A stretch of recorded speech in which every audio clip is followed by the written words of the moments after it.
I'm here with our Braves insider, Grant McAuley. And Grant, this is not exactly a productive day that we saw at spring training. It's windy, it's cold, it's not what you think about when you think about Florida. But still, the Braves able to get out here, get some work in. But let's talk about what spring training has been like so far. No massive storylines other than the fact that this team is incredibly hungry. World Series or bust, AJ Minter said before anyone even got into the building. How much does that say that this team is ready to just take the next step? Because they haven't in the last couple of years. Yeah, and I think that when you have a group this talented and a group that has done it before, it's fair to wonder, like how do we do it again? And can we do it again? And I think after the last couple of Octobers, they're certainly spending some time asking themselves that question. Sean Murphy was asked how long the loss stuck with him, and he said it hasn't really left. So everybody, no matter who you talk to, I think that expectation is universal. And with the talent that they have, there's just no other way. There's only one possible outcome that's going to be acceptable for the Braves in 2024, and they're talking about it from day one on. It's crazy because we know this team is very good. You look around the clubhouse and you think, okay, this team could win a World Series, but it's crazy that they're talking about it so aggressively this early in spring training. Do you think it's really realistic that we can start thinking about this team pushing for a World Series? I know we're talking about this so early, but still. Yeah, I mean, I love what Spencer Strider said, which is we should not be ashamed to put our goal out there and to say that we want to win a World Series. But they also are quick to say we're not fast-forwarding through the season. I believe Matt Olson said a lot of things have to happen before we get to October, but there's no two ways about the fact that that sour taste that they've said that they had in their mouth the last couple of Octobers, they want to do something about that. And the only time that they can do something about that is getting to October, but they know there's a long road to win the division, which is their goal once again. But that's not good enough. Nobody's going to stop there. That is one step along the path to the ultimate goal of winning the World Series and of, I think, kind of cementing the legacy of this club and what it can become, because this group's been together for a while. They should be together for a while more, but every season is a new opportunity, and the Braves want to make the most of this, and I think that's what Spencer Strider and others have really been hitting on. All right, complacency, not a word that you would use to describe this clubhouse for sure, obviously.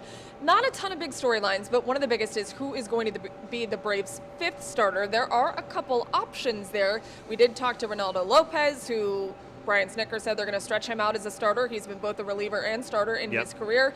And then you've got youngsters, AJ Smith-Shawver, another guy that we talked to in the clubhouse who will be competing for that fifth starter role. Do you have any indication as to who could it be? Yeah, we can't forget about the all-star Bryce Elder, who also spoke to us a few days ago and said, I'm not coming in here for anything other than to try to win that job. I know these things aren't just handed out. Everybody's got to come and compete.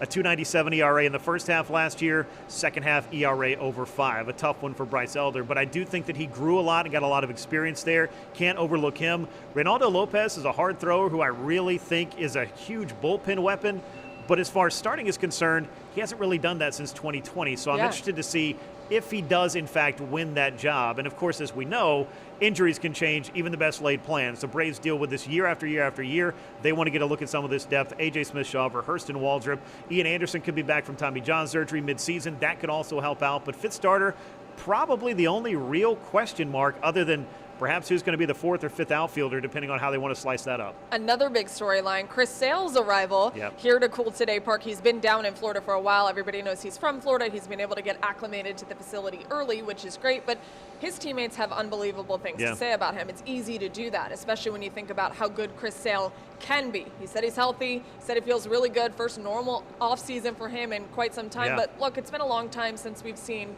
2018 Chris Sale. What do you expect from him this year? First healthy offseason, healthy winter in 5 years. That's a big deal for him. Last year, he got to a couple of milestones that most people might think, oh, well, that's fine. 20 starts, 100 innings pitched. He hadn't done that in several years. So that, I think, finishing the season healthy in Boston and then getting an opportunity to come and play with a group that is so hungry and a group that could use a multiple-time All-Star, a strikeout leader, a World Series champion himself, that could just help this whole thing, just this mix, come to more of a critical mass that it needs to at the right time, which, of course, is in October, where he can bring his intensity, but they love what he could do on the mound for them at that time. So if they've got healthy Chris Sale, that's a huge difference maker for a rotation that already has a Spencer Strider, a Max Fried, a Charlie Morton, somebody who's getting a lot of flowers over the course of this spring for how much he means to this team, and people may not recognize that, but that starting four, even with a question at 5, that's the envy of most teams in Major League Baseball. For sure. It's very dangerous from the outside looking in, for sure. Okay, let's talk about one more thing, because position players don't have to report until Monday. First full team workout is on Tuesday, yet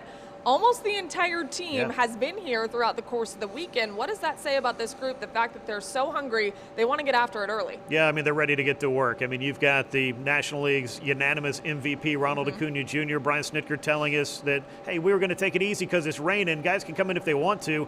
I saw Ronald Acuna Jr. come into the clubhouse. He's here to work yet again. So that should just kind of let you know everybody, no matter who they are, they're here to put in that work. And it's that work and that dedication that's going to allow them to do the things that they want to do. So I do feel like as you see the way this team goes about its business, and this may be the clichéest of cliches in baseball, but you got to put in that work. And when you do over the course of a long season, it can certainly pay off. And I think that this group, they bought in early, and they're going to hope that they'll be playing late into October, maybe into early November. We'll see how it goes. It should ramp up a little bit before their first game on Saturday. Grant, thank you so much. A quiet confidence in this group that says World Series or bust. We'll be right back.